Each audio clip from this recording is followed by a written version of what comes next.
अस्सलामुअलैकुम वरहमतुल्लाहि वबरकातुहू। पीएफ के सिलसिले में हमारे एक अज़ीज़ ने सवाल ये किया है कि वो जिस कंपनी और जिस फर्म में काम करते हैं उन कंपनी वालों ने उन्हें एक ऑफ़र दी है कि आप चाहो तो कुछ रकम बतौर पीएफ प्राइवेट फ़ंड के एतबार से हमारी कंपनी में आप कटवाते रहें। हर महीने की जो आपकी सैलरी होगी उस सैलरी में से हम 18% या 20% तनख्वाह काट लिया करेंगे, और जिस वक्त आप रिटायर होगे या ये कि आप नौकरी छोड़ना चाहोगे तो उस वक्त जितनी भी रकम हमने आपकी काट रखी है वो पूरी रकम और उसके साथ कुछ परसेंटेज हमारी तरफ से मिलाकर आपको बतौर गिफ्ट या बतौर तोहफ़ा देंगे। तो इन अज़ीज़ ने सवाल ये किया है कि कंपनी वालों का ये जो ऑफ़र है मैं इसको कबूल कर सकता हूँ या फिर इनकार करना ज़रूरी है। तो जी देखिए, पीएफ के सिलसिले में कुल 3 बातें हैं। पहली चीज़ तो ये है कि अगर आप किसी सरकारी कंपनी में काम करते हैं, किसी सरकारी कंपनी में आप जॉब करते हैं, तो उस वक्त गवर्नमेंट की तरफ से अपने एम्प्लॉय के लिए ज़रूरी होता है कि वो पीएफ कटवा दे। उसकी मर्ज़ी वहाँ पर काम नहीं करती।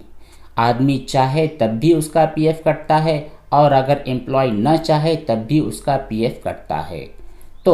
तो जो सरकारी कंपनियां होती है, सरकारी इदारे होते हैं, वहाँ पर अगर आप जॉब करते हैं तो वहाँ पर आपको लाजमी तौर पर पीएफ कटवाना पड़ता है। इसका इख्तियार आपके पास नहीं होता।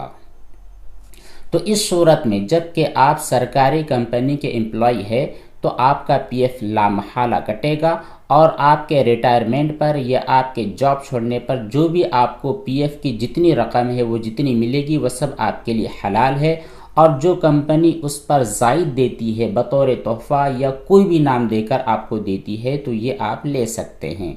दोनों किस्म की कीमतों के आप मालिक होते हैं। दूसरी शक्ल ये है कि आप किसी सरकारी कंपनी के एम्प्लॉय नहीं है, आप किसी प्राइवेट कंपनी के अंदर जॉब करते हैं, तो उस सूरत में वहाँ पर 2 चीज़ें होगी। पहली चीज़ तो ये होगी कि पीएफ कटवाना आपके लिए ज़रूरी होगा, आपके इख्तियार में नहीं है। दूसरी चीज़ ये है कि पीएफ कटवाने की इख्तियार आपके पास है। आप चाहो तो पीएफ कटेगा और आप न चाहो तो पीएफ नहीं कटेगा। तो इस सूरत में अगर आपके पास कोई इख्तियार नहीं है, प्राइवेट कंपनी भी जबरन आपके पीएफ कटवा देती है, तो इस सूरत में आपके रिटायरमेंट पर या आपके जॉब छोड़ देने की वजह से कंपनी आपका जितना पीएफ लौटा रही है वो भी आप लोगे और जो ज़ायद रकम उनकी तरफ से मिल रही है ये भी आप ले सकते हो। लेकिन जो तीसरी वाली शक्ल है कि किसी कंपनी ने आपको ये छूट दे रखी है कि आप चाहो तो पीएफ कटवाओ और आप न चाहो तो नहीं भी कटेगा, तो इस सूरत में आपके लिए ज़रूरी है कि पीएफ न कटवाएं। लेकिन अगर आपने पीएफ कटवा दिया है तो इस सूरत में जब आप रिटायरमेंट पर पहुंच जाओ या जिस वक्त आप जॉब छोड़ रहे हो तो उस वक्त सिर्फ आप अपनी असल रकम के मालिक होंगे।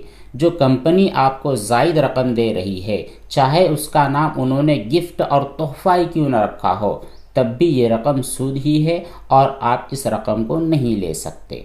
तो कुल 3 सूरतें होगी। अगर आप सरकारी कंपनी के एम्प्लॉय हैं, उनके मुलाजिम हैं, तो इस सूरत में लाजमन आपका पीएफ कटता है। तो इस सूरत में आपके हाथ में चूंकि कुछ भी इख्तियार नहीं है तो अपनी असल रकम भी ले सकते हो और उसके साथ जो ज़ायद रकम मिलती है ये भी ले सकते हो। और अगर आप किसी प्राइवेट कंपनी में जॉब करते हो और वहाँ पर भी आपके हाथ में कुछ इख्तियार नहीं है, आपको बग़ैर इत्तला किए पीएफ कटवा दिया जाता है, तो इस सूरत में भी आप असल रकम और उसके साथ जो बेनिफिट मिला है, जो ज़ायद रकम मिली है वो भी ले सकते हो। लेकिन जहाँ पर आपके इख्तियार वाली बात है कि आप चाहो तो पीएफ कटवाओ और न चाहो तो न कटवाओ, इस सूरत में आप न कटवाएं। और अगर आपने पीएफ कटवा दिया है तो इस सूरत में आप सिर्फ असल रकम के हकदार होंगे, जो ज़ायद रकम होगी वो आप नहीं ले सकते।